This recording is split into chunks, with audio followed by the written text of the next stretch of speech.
Hello my dear friend, welcome back to our channel. तो आज की इस वीडियो में हम देखने वाले हैं हमारे एमकॉम सेकंड ईयर MCO 4 की यूनिट नंबर 2। यूनिट नंबर 2 है हमारी सोशल कल्चरल इन्वायरमेंट और MCO 4 जो है वो है हमारा बिजनेस इन्वायरमेंट। तो सबसे पहले हम देख लेते हैं कि कौन कौन से टॉपिक जो है वो हमें इस यूनिट में कवर करने हैं। सबसे पहले आता है कंसेप्ट ऑफ कल्चर, उसके बाद आता है significance of social cultural environment. इसके बाद नेक्स्ट टॉपिक है हमारा critical element of social cultural environment. इसमें हमें 3 चीज़ें कवर करनी है, social institution and system, social group, social value and attitude के बारे में। उसके बाद जो नेक्स्ट टॉपिक हमारा है वो है डेमोग्राफिक इन्वायरमेंट, जिसमें 2 चीज़ें हम पढ़ेंगे, क्वालिटेटिव एस्पेक्ट और क्वांटिटेटिव एस्पेक्ट। इसके बाद आता है dualism in India and problems of uneven income distribution. ठीक है, इसमें हमें 2 चीज़ें कवर करनी है, dualism in Indian economy, patterns of India income distribution in India. उसके बाद जो हमारा नेक्स्ट टॉपिक है वो है कंज्यूमरिज्म इन इंडिया। इसमें हमें करना है is Indian consumer a king, meaning of consumerism, world consumer movement. ठीक है, ये थे हमारे टॉपिक जो हमें इस यूनिट में कवर करने हैं। सबसे पहले हम देखते हैं कि हमारा इंट्रोडक्शन क्या है, कल्चरल इन्वायरमेंट होता क्या है, कंसेप्ट के बारे में हम समझते हैं। Culture is a greater significance to business and is a very critical component of business environment.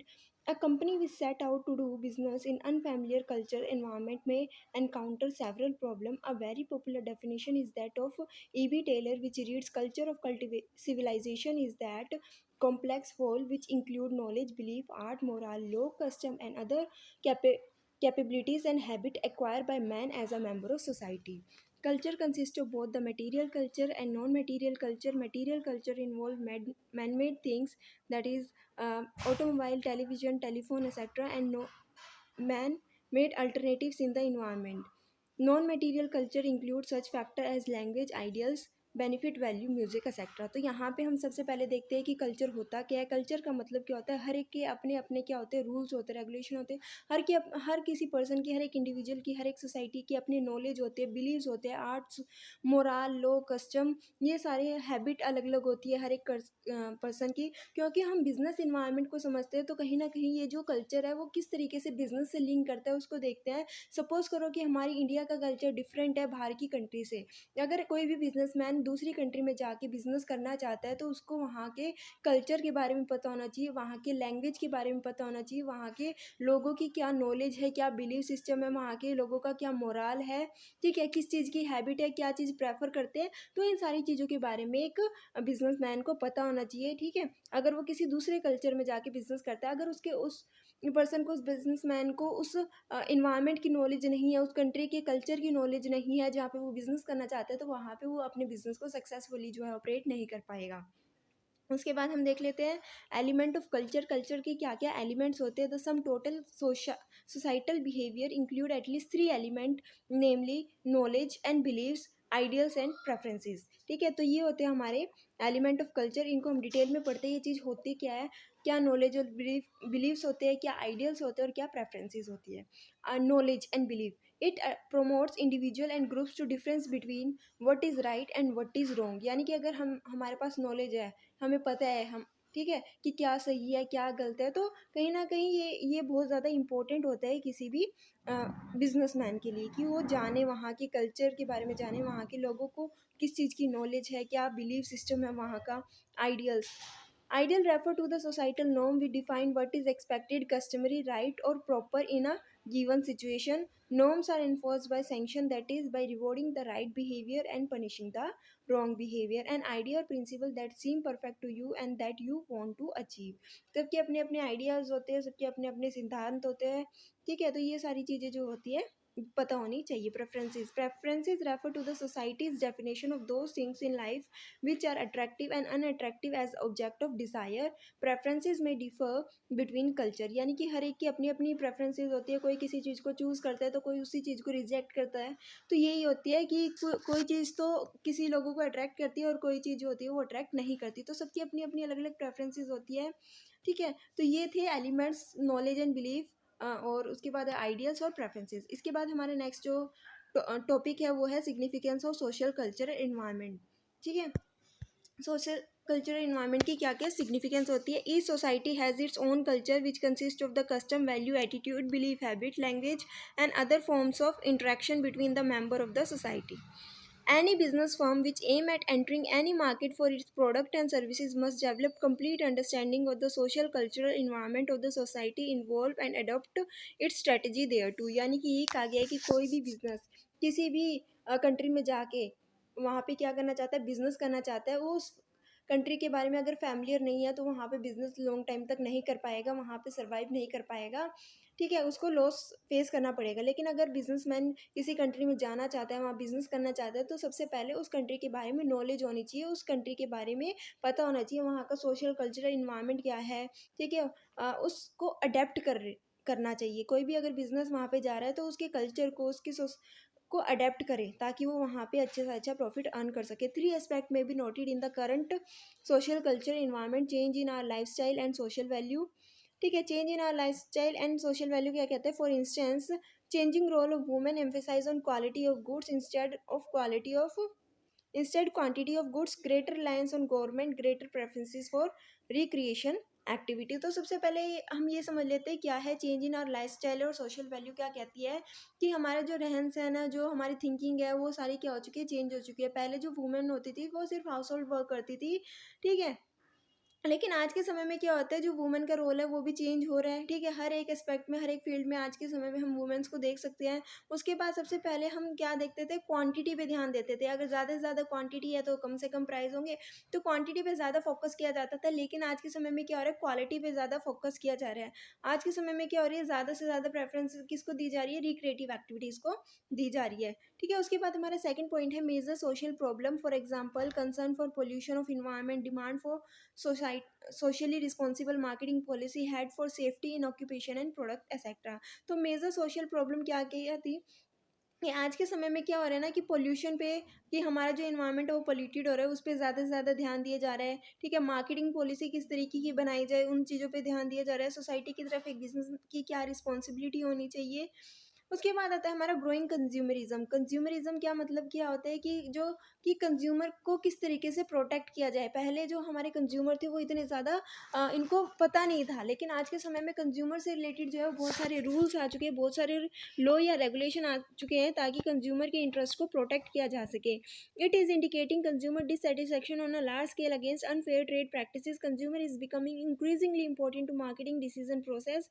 Social environment in many countries is responsible for emphasizing the social responsibility of business and customer oriented marketing approach। पहले क्या होता था, पहले ये होता था कि कोई भी चीज़ बनाओ, कस्टमर खरीद लेता था, बाय कर लेता था। लेकिन आज के समय में जो प्रोडक्ट वगैरह सर्विस बनाई जाती है वो कस्टमर के अकॉर्डिंग बनाई जाती है, कि कस्टमर की क्या नीड है, क्या डिज़ायर है, ये हम पढ़ते आ रहे हैं मार्केटिंग के कंसेप्ट में, ठीक है। कि कंज्यूमर को क्या समझा जाता है, कंज्यूमर को किंग माना जाता है, कि हाँ कंज्यूमर जो चाहता है वही हम उसको प्रोवाइड करेंगे। तो एक बिजनेसमैन लॉन्ग समय तक अपना जो है इंटरेस्ट बना पाएगा, ज़्यादा से ज़्यादा प्रॉफिट अर्न कर पाएगा, और लॉन्ग टर्म तक अपने बिजनेस को चला पाएगा, सर्वाइव कर पाएगा, ठीक है। उसके बाद हमारा जो नेक्स्ट टॉपिक आता है, हमने 2 टॉपिक कवर कर लिए। कंसेप्ट ऑफ कल्चर क्या होता है, कल्चर ये होता है कि हर एक कंट्री का अपना अपना डिफरेंट कल्चर होता है, और क्या इंपॉर्टेंस होती है कल्चर की। तो इसमें 3 एस्पेक्ट हमने पढ़े थे, कि रोल जो है वो चेंज हो रहा है, ठीक है, और 2 एस्पेक्ट और हमने पढ़े हैं, कि आजकल कंज्यूमरिज्म बहुत ज़्यादा मार्केट में बढ़ गया है। उसके बाद हमारा जो नेक्स्ट टॉपिक है वो क्या है, critical element of social cultural environment. Critical element वैसे तो 5 है, लेकिन इस यूनिट के अंदर हमें सिर्फ और सिर्फ 3 एलिमेंट को ही स्टडी करना है। बाकी के जो रिमेनिंग 2 एलिमेंट्स होंगे वो हम आगे वाली स्लाइड्स में कवर करेंगे, आगे आने वाली यूनिट्स में हम कवर करेंगे। तो कौन कौन से 3 हमें कवर करने हैं इसमें, social institution and system, social group and social value and attitude. बाकी के जो 2 है, social responsibility of business and role and responsibility of government, वो आगे वाली यूनिट में हम कवर करेंगे। उसके बाद आता है हमारा सोशल इंस्टीट्यूशन एंड सिस्टम के बारे में। तो सोशल इंस्टीट्यूशन और सिस्टम क्या है, सबसे पहले देख लेते हैं social institution. There are 5 kind of social institution, namely family, economic, religion, education and state, ठीक है। There are also a number of secondary institution which are drive from each of this primary institution. The secondary institution drive from family से कौन कौन से secondary institution drive हुए, marriage, divorce etcetera, ठीक है। और इकोनॉमिक्स से रिलेटेड कौन कौन से इंस्टीट्यूशन बने हैं, property, trading, credit, banking etcetera. यानी कि यहाँ पे इंस्टीट्यूशन की बात क्या कही गई है, किस तरीके के इंस्टीट्यूट बनाए गए, फैमिली से रिलेटेड इंस्टीट्यूशन बनाए गए जहाँ पे फैमिली से रिलेटेड जितनी भी प्रॉब्लम होगी उनको सॉल्व किया जाएगा। जैसे कि अगर मैरिज से रिलेटेड, डिवोर्स से रिलेटेड कोई भी प्रॉब्लम है तो स्पेसिफिक उसके लिए इंस्टीट्यूशन बना दिया गया है, वहाँ पे जाके इनसे रिलेटेड जो प्रॉब्लम है उसको सॉल्व किया जाएगा। इकोनॉमिक से रिलेटेड किसी को भी प्रॉपर्टी बाय या सेल करनी है, ट्रेड करना है, ठीक है, क्रेडिट से रिलेटेड, बैंकिंग से रिलेटेड, इन सब से रिलेटेड क्या कर दिया, एक सेपरेट इंस्टीट्यूशन बना दिया गया है। उनको अगर किसी चीज़ से प्रॉब्लम है या कुछ भी डिस्कस वगैरह करना है तो स्पेसिफिक इंस्टीट्यूशन में जाके वो काम कर सकते हैं। ठीक है, ये था हमारा फैमिली और इकोनॉमिक से रिलेटेड कौन से इंस्टीट्यूशन है। उसके बाद आता है रिलीजन से रिलेटेड कौन से इंस्टीट्यूशन है। रिलीजियस की अगर हम बात करें तो आता है हमारा church, temple, mosque, totem, taboo etcetera. उसके बाद आता है education, school, colleges, university etcetera. ठीक है, ये भी क्या होते हैं, एक तरीके से इंस्टीट्यूशन ही होते हैं, जैसे कि स्कूल बना दिया, कॉलेजेस हो गए, यूनिवर्सिटी, ये क्या है, इंस्टीट्यूशन है। उसके बाद हम बात करते हैं हमारा जो नेक्स्ट इंस्टीट्यूशन है स्टेट से रिलेटेड। तो स्टेट से रिलेटेड क्या क्या है, interest group, party system, democracy etcetera. Bank grew as the need for borrowing and lending money was felt। Bank कब बढ़ने लगे, जैसे जैसे हमारे मनी की नीड्स थी, मनी की रिक्वायरमेंट, बोरोइंग लैंडिंग की नीड बढ़ने लग गई, उसी तरीके से बैंकों की रिक्वायरमेंट भी बढ़ने लग गई। Schools and colleges are created by deliberate choice and actions. An important feature that we find in the growth of institution is the extension of the power of the state over the other four primary institution। इसमें क्या कहा गया है कि जो growth हो रही है हमारी इंस्टीट्यूशन की वो मेन किसकी वजह से हो रही है, स्टेट की पावर की वजह से। An important feature that we find in the growth of institution is the extension of the power of the state over the other four primary institution। State की पावर बढ़ने की वजह से जो बाकी इंस्टीट्यूशन है वो भी क्या हो रहे हैं, ग्रो कर रहे हैं। ठीक है, कौन कौन से बाकी फोर इंस्टीट्यूशन है जो हम पहले पढ़ चुके हैं। ठीक है, फैमिली हो गया, इकोनॉमिक्स हो गया, ठीक है, ये सब। The state now exercise more authority by law and regulations. As of today, the family is being regulated and controlled by the state in various ways. A number of traditional functions of family have been taken over by the state. The state has enacted law regulating marriage, divorce, adoption, and inheritance. The authority of state lies similarly been extended to economic, to education, and to religious. An institution never die. New institution norms may replace the old one, but the institutions go on। तो यही कहा गया है कि ये जो institution है ये कभी भी ख़त्म नहीं होते, इनमें जो रूल्स रेगुलेशन होते हैं वो चेंज होते रहते हैं, लेकिन इंस्टीट्यूशन कभी भी क्या नहीं होते, ख़त्म नहीं होते। उसके बाद आता है हमारा सेकंड, वो है सोशल सिस्टम। सोशल सिस्टम क्या होता है, the main element of social system are belief, that is knowledge, sentiment, and goals और objective, norms, status, role, that position, rank, power, sanction and facility. इन सभी को एक एक करके हम समझते हैं क्या है ये सारी चीज़ें। सबसे पहले हम देख लेते हैं बिलीफ या नॉलेज के बारे में। Any aspect of the universe that is accepted as true may be called a belief. Belief क्या होता है, जो हर एक जगह हर कोई ये मानता है इस यूनिवर्स में कि हाँ ये सही है, तो वो सारी चीज़ें जो है एक्सेप्टेबल होगी। A belief may be true or false, it may be verifiable or not, but the people who hold it consider it to be true। The belief that there is no God will make the social relationship of people different from the relationship of those who believe in God। The Hindu social structure is founded on belief about the existence of God, the theory of rebirth, the doctrine of karma, and the reality of hell and heaven। Belief यही होता है, कुछ लोग ये मानते हैं कि भगवान होते हैं, कुछ लोग नहीं, ये कहते हैं कि भगवान नहीं होते। अगर इसमें कहा गया कि अगर हम हिंदू सोशल स्ट्रक्चर की बात करें तो वो ये कहते हैं कि हाँ गॉड एग्जिस्ट करते हैं। ठीक है, वो ये मानते हैं कि रीबर्थ होता है, ठीक है, जो भी कर्म करोगे उसका फल मिलेगा, ठीक है, हेल और हेवन जो है एग्जिस्ट करते हैं। तो ये होता है हमारा बिलीफ सिस्टम कि जो यूनिवर्स में बहुत सारे लोग क्या करते हैं उसको एक्सेप्ट करते हैं, जो मानते हैं कि ये सारी चीज़ें होती ही होती है, उसको हम बोलते हैं बिलीफ। ठीक है, उसके बाद आता है हमारे सेंटिमेंट्स क्या होते हैं। Closely related to belief is the element of sentiment. Sentiment represents what we feel about the world. Sentiment क्या रिप्रेजेंट करते हैं कि हम क्या फील करते हैं वर्ल्ड के बारे में। The sentiment may be of various kind, intellectual, ethical, religious etcetera. ठीक है, उसके बाद आता है हमारा एंड गोल और ऑब्जेक्टिव। द एंड गोल और objective create the social system. The member of a social system expect to accomplish a particular end or objective through appropriate interaction। Had there been no human needs, goal or end, there would have been no society. The human need goals and determine the nature of the society. तो इसमें यही कहा गया है कि कहीं ना कहीं हर किसी के कोई ना कोई गोल होते हैं, कोई ना कोई ऑब्जेक्टिव होता है सोसाइटी के अंदर. अगर किसी का कोई गोल ही नहीं है, कोई ऑब्जेक्टिव ही नहीं है, कोई ह्यूमन नीड्स ही नहीं है, तो वो कोई सोसाइटी ही नहीं हुई. ठीक है. हर किसी का अपना अपना क्या होता है, एंड गोल होते हैं, ऑब्जेक्टिव्स होते हैं. उसके बाद आता है हमारा नॉर्म. तो हम ये क्यों पढ़ रहे हैं, हमें ये क्या ज़रूरत है पढ़ने की, बिलीफ के बारे में, सोशल सिस्टम के बारे में, नॉर्म्स के बारे में. कहीं ना कहीं अगर एक बिजनेसमैन किसी कंट्री में जाके बिजनेस कर रहा है तो उसको इन सारी चीज़ों के बारे में पता होना चाहिए. लोग क्या फील करते हैं, लोगों का बिलीफ सिस्टम क्या है. ठीक है. अगर हम बात करते हैं नॉर्म्स की, तो नॉर्म्स क्या है? Norms are the standards of for determining what is right and wrong, appropriate and inappropriate, just and unjust, good और बैड इज सोशल रिलेशनशिप. तो नॉर्म्स पता चल गया होगा आपको. नॉर्म्स होते क्या है? नॉर्म्स यही है कि लोग ये सोचते हैं क्या चीज़ सही है, क्या गलत है, क्या अप्रोप्रिएट है, क्या इन अप्रोप्रिएट है, क्या अच्छा है, क्या बुरा है. ये सारे सोशल रिलेशनशिप को हम क्या बोलते हैं? नॉर्म्स. ठीक है. Status role. स्टेटस रोल क्या होता है? Status is the position which an individual has in the society. In a social system, each individual has a status. In the family, there are the status of father, mother, son, daughter, etc. Likewise, there are a status in a club, school, union, or factory. The status of an individual may be ascribed or achieved. The ascribed status is one which an individual get at his birth, and it may be based on sex, age, caste, or color. Status role क्या होता है? हर एक का अपना अपना status होता है, हर किसी को कोई ना कोई जानता है. ठीक है. हर कोई नोन होता है. तो यहाँ पे क्या कहा गया है? हर एक का जो होता है स्टेटस होता है फैमिली में. ठीक है. स्कूल्स में, कॉलेजेस में. तो जो स्टेटस है उसको दो पार्ट में डिवाइड किया गया है. एक तो होता है एस्क्राइब्ड स्टेटस, एक होता है अचीव स्टेटस. एस्क्राइब्ड स्टेटस वो होता है जो हमें बर्थ के साथ मिलता है. ठीक है. उसके बाद होता है अचीव स्टेटस, जो हम अचीव करते हैं अपने काम से. ठीक है. Achieve status is one which an individual achieve by his efforts. Example, a man born in a low caste may be his efforts become the prime minister and achieve that status. उसके बाद आता है हमारा next point, that is rank. It includes the importance an individual has in the system in which the rank is accorded. Example, a political leader enjoy higher rank than a teacher in modern society, whereas in ancient time the teacher enjoy higher rank than that of even the king. तो rank पता चल गया होगा. Rank क्या होता है? Position होती है. ठीक है. हायर और लोअर रैंक. अगर हम पहले की बात करते हैं, मॉडर्न सोसाइटी की अगर हम बात करते हैं, और एंशियंट टाइम की अगर हम बात करते हैं, तो क्या डिफरेंस था?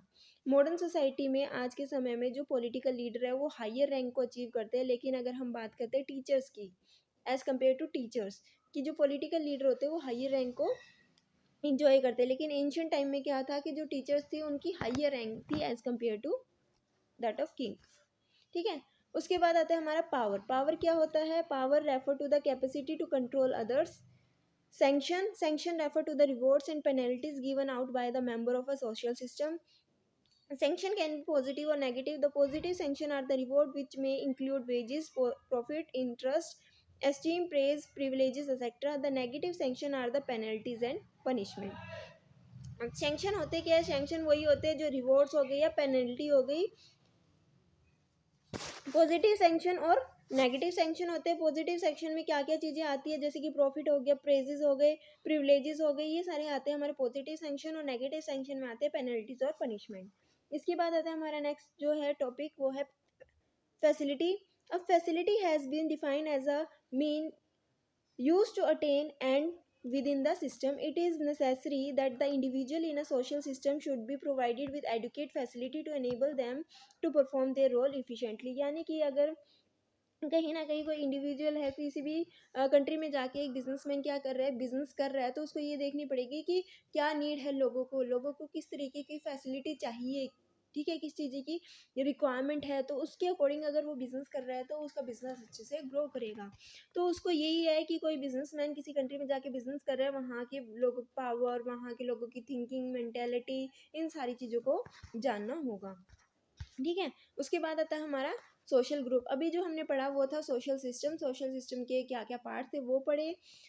और अब हम पढ़ते हैं इसमें social group. Social group is a collection of human being. A social group is a collection of individual, two और more, interacting with each other who have some common object of attention and participation in similar activity. It may be a cricket club or a political party. Social group क्या होता है, जहाँ पे लोग मिल के रहे, मिल के काम करें, उसको हम बोलते हैं सोशल ग्रुप। या दो से ज़्यादा लोग मिल के क्या कर रहे हैं, काम कर रहे हैं, उसको हम क्या बोल रहे हैं, सोशल ग्रुप। उसके बाद क्या करेक्टरिस्टिक होते हैं सोशल ग्रुप के। फर्स्ट है reciprocal relationship. The member of the groups are inter related to each other, यानी कि अगर हम ग्रुप के मेंबर की बात करते हैं, या कि एक बिजनेस के अंदर जितने भी इंडिविजुअल एम्प्लॉयज़ काम कर रहे हैं उसके मेंबर की बात करें, या फिर जिस सोसाइटी में वो बिजनेस काम कर रहे हैं वहाँ की हम उस सोसाइटी के मेंबर की बात करें, तो आपस में क्या हो रहे हैं, the member of the groups are inter related to each other.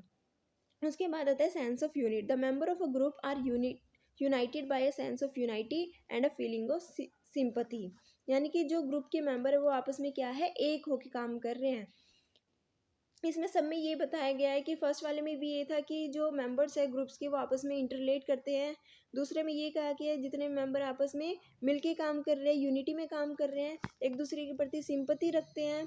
उसके बाद आता है वी फीलिंग। वी फीलिंग यानी कि group of member help each other and defend their interest collectively, यानी कि जो ग्रुप है मेंबर के, हर किसी का अपना अपना ऑब्जेक्टिव होता है, हर किसी का अपना अपना गोल होता है, लेकिन वो अपने गोल को प्रेफर ना करके पूरे जो ग्रुप के ऑब्जेक्टिव है उसको कंसिडर कर रहे हैं, उस पर ध्यान ज़्यादा दे रहे हैं। उसके बाद आता है common interest. The interest and ideal of a group are common, यानी कि जो भी लोग उस ग्रुप में है उनका कहीं ना कहीं कॉमन एक नज़रिए है, कहीं ना कॉमन एक ऑब्जेक्टिव है, उस ऑब्जेक्टिव को अचीव करने के वो काम कर रहे हैं। अगर किसी का ऑब्जेक्टिव सेम नहीं है तो उस ग्रुप में काम नहीं करेगा।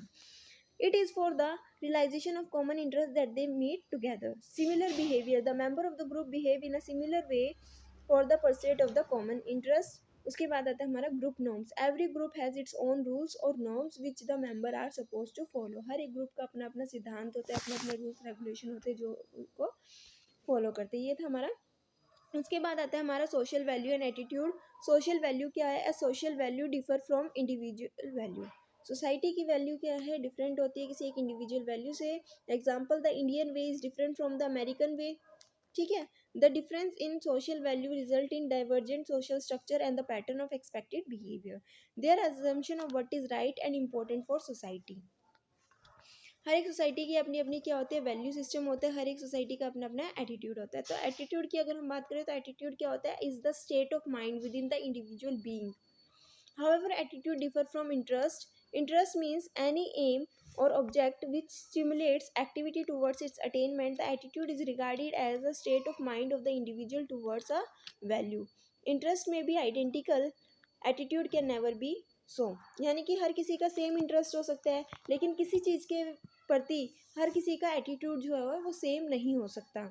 इंटरेस्ट तो सेम हो सकता है कि हाँ वो पर्सन उस चीज़ को अचीव करना चाहता है, दूसरे पर्सन उस गोल को अचीव करना चाहते हैं, लेकिन दोनों का एटीट्यूड जो है उसकी तरफ सेम नहीं होगा। डिफरेंट एटीट्यूड जो होता है डिफरेंट पर्सन का होता है। एटीट्यूड होता है कि स्टेट ऑफ माइंड की हमारा क्या सोचते हैं, हमारा बिहेवियर किस तरीके का है, ये होता है हमारा एटीट्यूड। उसके बाद आता है हमारा नेक्स्ट टॉपिक, ये है demographic environment.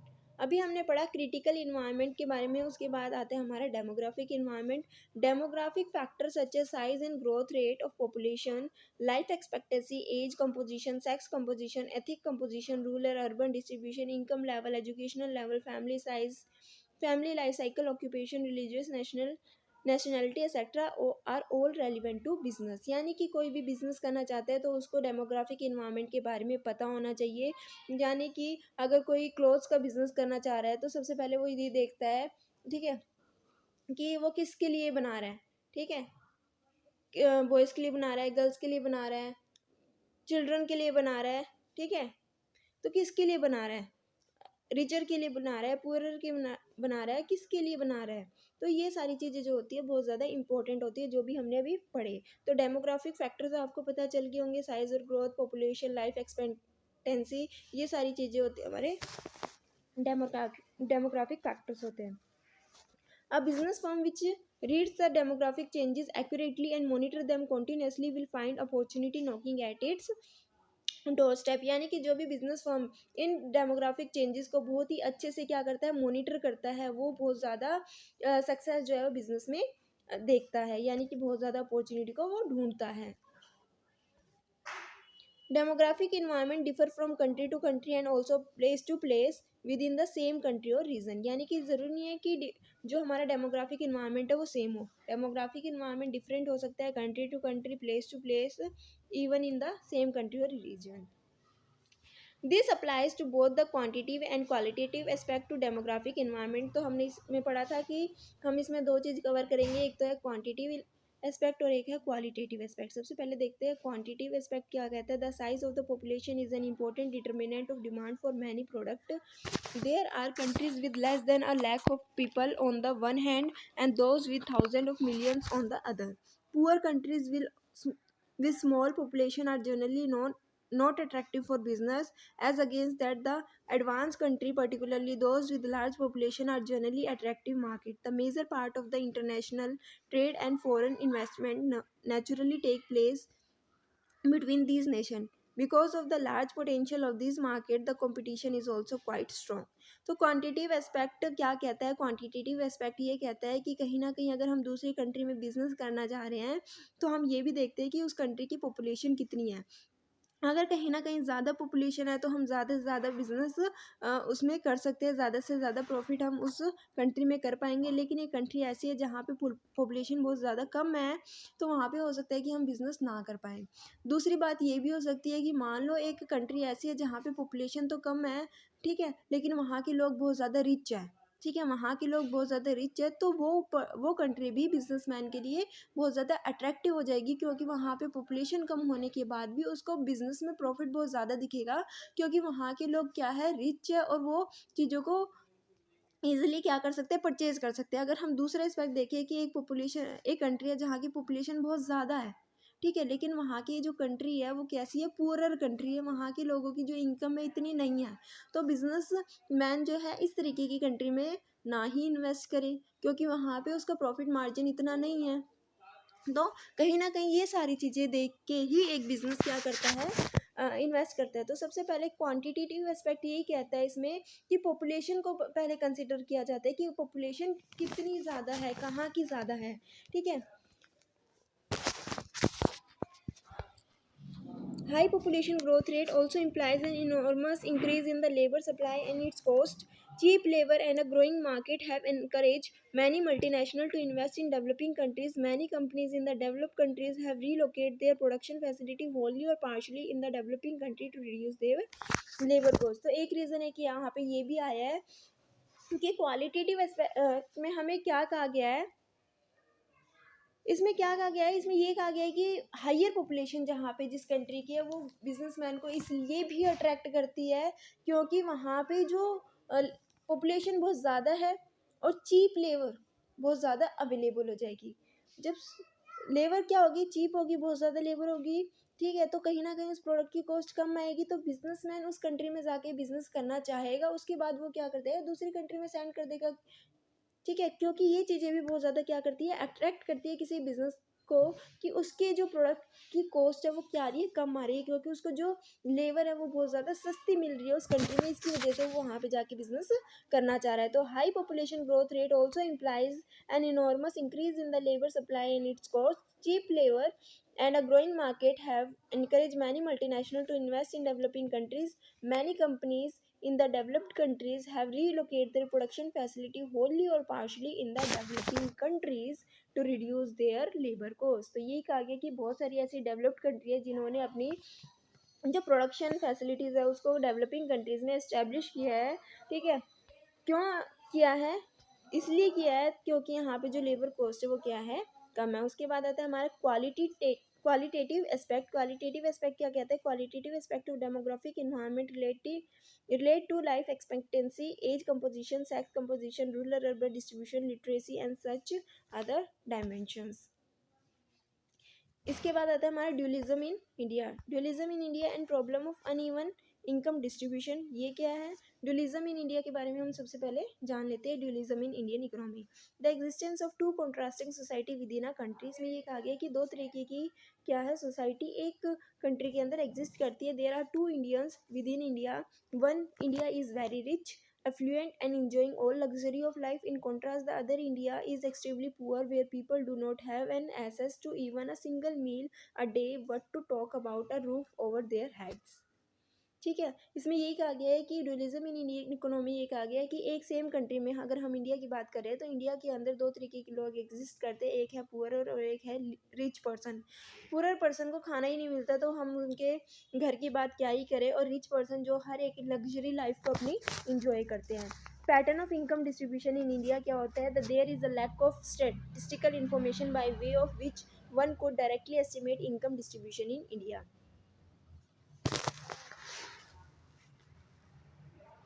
The rich are very rich and the poor are extremely poor. Some of the reason for uneven distribution of income in India are inequalities in land ownership and concentration of tangible wealth in the rural sector. इसमें ये कहा गया है कि जो rich person है वो बहुत ज़्यादा रिच है, जो पुअर पर्सन है वो बहुत ज़्यादा पुअर है। क्या कारण है कि जो इनकम है वो इक्वली डिस्ट्रीब्यूट नहीं है। फर्स्ट जो रीज़न है वो है इनइक्वालिटी इन लैंड ओनरशिप, की जो हमारे रिच पर्सन है उनके पास बहुत ज़्यादा लैंड है, ठीक है, बहुत ज़्यादा वेल्थ है। सेकंड पॉइंट ये है कि private ownership of industry trades and business. Third point है an urban bias in private investment. Fourth in equity in credit facility provided by bank and financial institution, यानी कि जो भी फाइनेंस जो प्रोवाइड किया जाता है बैंक्स के द्वारा वो भी क्या है, इनइक्वल है। ठीक है, जो रिच सेक्शन है उसको तो इजीली लोन प्रोवाइड कर देते हैं, लेकिन जो पुअर सेक्शन है उनको इजीली लोन प्रोवाइड नहीं करते। जो रिच सेक्शन होते हैं उन पे जो है वो कम इंटरेस्ट रेट जो है वो चार्ज कर लेते हैं, लेकिन जो पुअर सेक्शन है उस पर वो ज़्यादा इंटरेस्ट रेट चार्ज करते हैं। क्या रीज़न है पुअर से ज़्यादा इंटरेस्ट रेट चार्ज करने का, क्योंकि उनको भरोसा नहीं होता कि वो पे करेंगे, वो एक रिस्क का अमाउंट भी जो है वो उसमें डाल देते हैं, जिसकी वजह से वो क्या होता है, ज़्यादा चार्ज करते हैं। उसके बाद आता है fifth point, defective implementation of various industrial and economic policies of the government leading to greater concentration of wealth and income in the hand of few private industries. And next point है हमारा corporate practice of bureaucracy politicians and businessman की धोखाधड़ी जो है वो बहुत ज़्यादा चल रही है पॉलिटिशियन और बिजनेसमैन की, जिसकी वजह से भी पुअर बहुत ज़्यादा पुअर है और रिचर बहुत ज़्यादा रिच है। तो ये रीजंस थे कि किस तरीके से जो इनकम डिस्ट्रीब्यूशन इंडिया में की हुई है, कि जो प्राइवेट सेक्टर है उन पे जो रिच पर्सन है उनकी बहुत सारा इंडस्ट्री है, ट्रेड है, बिजनेसेस है, ठीक है, उनको बहुत ज़्यादा लोन जो है वो इजीली अवेलेबल हो जाता है, लेकिन पुअर सेक्शन को इजीली लोन वगैरह अवेलेबल नहीं होता। अब आता है हमारे पास नेक्स्ट हमारा टॉपिक जो है कंज्यूमरिज्म इन इंडिया। इसमें हमें 3 टॉपिक पढ़ने हैं, ये देख लेते हैं क्या होते हैं। Is Indian consumer a king? After the liberalization and globalization of Indian economy, we find the Indian market flooded with large variety of consumer product and services. ठीक है, if a consumer lies to buy a television, there are large number of brands of television with multiple models available in the market. If a consumer feels thirsty, Lai has access to a large variety of cold drink in the market, offering a wide choice of flavors. After the liberalization and globalization of Indian economy, we find the Indian market flooded with large variety of consumer product and services. If a consumer like to buy a television, there are large number of brands of television with multiple model available in the market. If a consumer feel thirsty, इससे मुझे आ गया। इसमें यही कहा गया है कि liberalisation आने की वजह से, ग्लोबलाइजेशन आने की वजह से हमारी इंडियन की मार्केट के अंदर बहुत लार्ज वैरायटी ऑफ प्रोडक्ट जो है, कंज्यूमर प्रोडक्ट और सर्विसेज अवेलेबल होने लग गए हैं। पहले इतने ज़्यादा ब्रांड नहीं थे, पहले कस्टमर के पास इतनी ज़्यादा चॉइसेस वगैरह नहीं थी, लेकिन अब लिबरलाइजेशन और ग्लोबलाइजेशन आने की वजह से कंज्यूमर के पास बहुत ज़्यादा चॉइस है। Let us further examine whether Indian consumer is really a king. No doubt, there is a large variety of television and other electronic product available in the market. The bottled drinking water is unsafe and unfit for human consumption as it contains traces of heavy metal and chemical which are of hazardous nature. Even the services which are being provided to the consumer by public sector as well as by private sector organization are of poor quality. Electricity power supply, for example, is irregular with heavy voltage fluctuation. Telephone remains dead not only during the rainy season but even during the normal periods as well. Loans and credit facility from the bank and other financial service providers, the consumer often feel cheated as lie in is not informed about the hidden cost involved. Thus, they find that the Indian consumer is the icing without his crown. Such a plight of the Indian consumer prevails because he does not have the complete information about the price, quality, etc. of the goods and services provided. He is not educated of his rights and responsibility as a consumer and has been unaware the system for redressal of his grievances. This is what make an Indian consumer a crownless king. ये तो कहा गया है कि consumer जो है वो king है, उसके पास बहुत सारी जो है फैसिलिटीज़ अवेलेबल है, बहुत सारी चॉइसेस अवेलेबल है, बहुत सारे ब्रांड अवेलेबल है, कंज्यूमर किसी भी ब्रांड को चूज़ कर सकता है। लेकिन कंज्यूमर किंग तो है, लेकिन क्या है, क्राउनलेस किंग है। अभी भी कंज्यूमर को बहुत ज़्यादा चीट किया जाता है। बहुत सारी ऐसी कॉस्ट होती है जो क्या होती है, हिडन कॉस्ट होती है, जो कंज्यूमर से चार्ज की जाती है। अब यहाँ पे एक एग्जांपल लिया था बोतल का, ड्रिंकिंग वाटर बहुत सारी ब्रांड्स के है, बहुत सारी कंपनीज के है, लेकिन वो क्या है, अनसेफ है कंज्यूमर के लिए। तो यहाँ पे यही कहा गया है कि कंज्यूमर किंग तो है लेकिन क्राउनलेस किंग है। अभी भी कंज्यूमर को क्या किया जा रहा है, चीट किया जा रहा है, क्योंकि कंज्यूमर क्या है, अपने राइट्स और रिस्पॉन्सिबिलिटी के बारे में उसको नहीं पता है, अनअवेयर है, जिसकी वजह से उसको चीट किया जाता है। उसके बाद आता है हमारा मीनिंग ऑफ कंज्यूमरिज्म। कंज्यूमरिज्म का क्या मतलब है, movement of consumer to get their right protected. Consumer is an organized efforts of consumer concerned with increasing rights and power of consumer in relation to seller, oriented towards ending the malpractices of business community, aimed at obtaining adequate relief to the aggrieved consumer। तो consumerism होता क्या है, consumerism यही होता है कि जो हमारे कंज्यूमर्स हैं, जो गुड्स या सर्विसेज को परचेज करते हैं मार्केट से, उनके राइट को प्रोटेक्ट करना, उनके साथ किसी भी तरीके की माल प्रैक्टिसेस, कोई भी धोखाधड़ी ना हो जाए। ठीक है, तो इसमें क्या कहा गया है, कंज्यूमरिज्म क्या होता है, एक ऑर्गेनाइज एफर्ट्स होता है कंज्यूमर का, ठीक है, कि वो अपने राइट्स के लिए क्या करें, आवाज़ उठाएं। उनके राइट्स दिए गए हैं, ठीक है, कि जो भी माल प्रैक्टिसेस उनके साथ की जा रही है, जो भी धोखाधड़ी की जा रही है, उनकी तरफ वो क्या कर सके, अपनी आवाज़ उठा सके। ठीक है, उनको प्रोटेक्ट किया जा सके कंज्यूमर्स को, और जो भी कंज्यूमर के साथ गलत काम किया गया है, उसको गलत गुड्स या सर्विसेज प्रोवाइड किए गए हैं, उसको भी क्या कर सके, रिलीफ प्रोवाइड कर सके उस चीज़ से। उसके बाद आता है हमारा world consumer movement. World consumer movement क्या कहते हैं, consumer movement first took root in the USA. Over the year, many federal laws were enacted in the USA to protect the interest and right of the social, cultural, environmental consumer। तो जो हमारा world consumer movement है, ये consumer movement सबसे पहले कहाँ पे आया था, सबसे पहले आया था यूएसए में। उसके बाद क्या हुआ, इसका मेन मोटिव क्या था कि प्रोटेक्ट करना, किसको, कंज्यूमर्स के इंटरेस्ट को, उसके राइट्स को प्रोटेक्ट करना, ये क्या था, इसका मेन मोटिव था। ठीक है,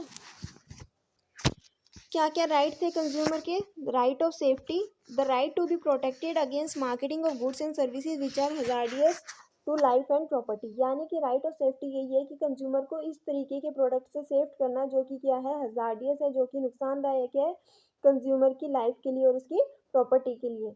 उसके बाद आता है right to be inform. Right to be inform about the quality, quantity, purity, standard and price of the goods and services so as to protect the consumer against unfair trade practices. की consumer को information होनी चाहिए किस तरीके की वो quality ले रहा है, कितनी क्वांटिटी है, क्या प्राइस है, इन सारी चीज़ों में नॉलेज होनी चाहिए ताकि उसके साथ कोई भी अनफेयर ट्रेड प्रैक्टिसेस ना की जाए। Right to choose, the right to choose क्या होता है, right to be assured whenever possible access to a variety of goods at competitive price. की एक कंज्यूमर के पास अधिकार होना चाहिए कि वो किसी भी तरीके की गुड्स या सर्विसेज को क्या कर सके, जो है परचेज कर सके, क्योंकि मार्केट के अंदर क्या है, बहुत सारे गुड्स या सर्विसेज अवेलेबल होते हैं, जो भी कॉम्पिटिटिव प्राइस है, जो सही प्राइस है, अच्छी क्वालिटी है, वो ही कंज्यूमर क्या करे, चूज़ करे। कंज्यूमर को ज़बरदस्ती चेपे ना कि हाँ ये खरीद लो, ये तुम्हारे लिए अच्छा नहीं। कंज्यूमर के पास अधिकार है, बहुत सारे प्रोडक्ट्स हैं, उनमें से वो कोई भी चूज़ कर सकता है जो भी उसको सुटेबल लगे, जो भी प्राइस उसके लिए कॉम्पिटिटिव हो। Right to be heard, right to be heard and assume that consumer interest will receive due consideration at appropriate forum। Consumer के जो कंज्यूमर को सुना जाए, ठीक है, उसके साथ जो भी हुआ है, जो भी गलत काम किया गया है, कि उसको अच्छे प्रोडक्ट नहीं प्रोवाइड किए गए हैं या उसको अच्छी सर्विस नहीं प्रोवाइड किया गया, अगर वो किसी फोरम में जाता है कंप्लेन करने, तो उसकी कंप्लेन को सुना जाए। Right to redressal, the right to seek redressal against unfair trade practices. उसके बाद आता है right to consumer education, the right to education relating to his legal rights and remedies under different consumer law. The right to consumer education यानी कि consumer को उसके right के बारे में पता होना चाहिए, उसके क्या लॉ है, ठीक है, क्या लीगल राइट्स है, और साथ ही साथ अगर कोई भी लॉ है उसके बारे में पता होना चाहिए, ठीक है। तो ये थी आज की वीडियो जिसमें हमने जो यूनिट नंबर 2 है MCO 4 की वो कंप्लीट की है। आई होप कि आपको ये वीडियो सही लगी, अच्छी लगी होगी और समझ में आया होगा। अगर कोई भी डाउट है तो आप कमेंट सेक्शन में कमेंट करके बता देना कि हाँ ये पॉइंट अच्छे से या ये टॉपिक अच्छे से क्लियर नहीं हुआ, उसके बारे में और अच्छे से डिटेल में बता दो। साथ ही साथ इस वीडियो के लिंक में आपको जो डिस्क्रिप्शन है वो डिस्क्रिप्शन में लिंक मिल जाएगा, इस नोट्स मिल जाएंगे, ठीक है। और साथ ही साथ जो भी आपका इग्नू की यूनिट 2 है, ठीक है, इग्नू का जो चैप्टर है वो भी आपको इसमें डिस्क्रिप्शन बॉक्स में मिल जाएगा। वीडियो अच्छी लगी तो वीडियो को लाइक शेयर सब्सक्राइब करना मत भूलना, और साथ ही साथ और बाकी जितनी भी यूनिट है उस पर जल्दी वीडियोज़ आ जाएंगी, चाहे किसी भी सब्जेक्ट की हो। साथ ही साथ आपको क्वेश्चन पेपर भी मिल जाएंगे और असाइनमेंट के सॉल्यूशन भी मिल जाएंगे। वीडियो अच्छी लगी तो वीडियो को लाइक शेयर सब्सक्राइब करना मत भूलना। Thanks for watching.